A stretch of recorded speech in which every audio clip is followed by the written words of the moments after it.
Shabbat Shalom. In Parshat Tissa, have the appointment of Bezalel and Aholiav as the architects and general contractors for building the Mishkan. And God tells Moshe that Bezalel and Aholiav have been granted chokhmah, a particular kind of wisdom which allows them to have the artistry to supervise the building and design of the Mishkan. And as God tells Moshe about this, there is an insertion in the narrative that Ach et Shabtotai tishmoru, but you must observe my Shabbatot. And Rashi tells us that this Ach, this but, comes to exclude Shabbat from the days on which the Mishkan could be built.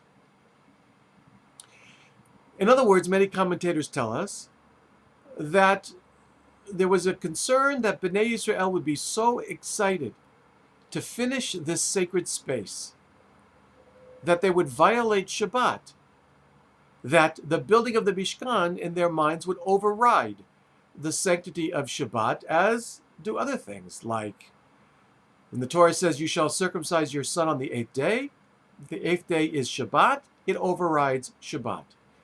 You may override Shabbat to save a life. So there's precedent for violating Shabbat for higher principles.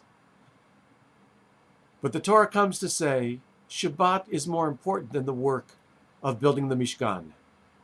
And therefore the rabbis derived 39 categories of malacha, of creative work, which could not be done on Shabbat, because they were taken from the building of the Mishkan.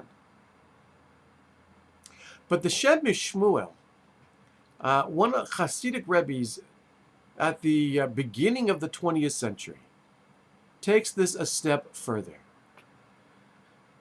And the Shem Shmuel understands the limitation of Shabbat as teaching something very important theologically. And that is that there is a goal for building the Mishkan.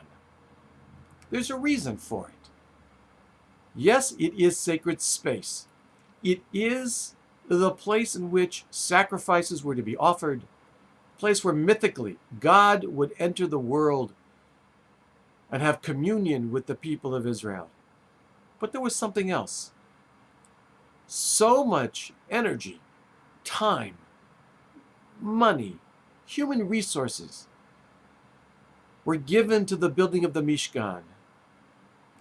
But if they were to violate Shabbat in the process, the Shem Shmuel asks, what's the point?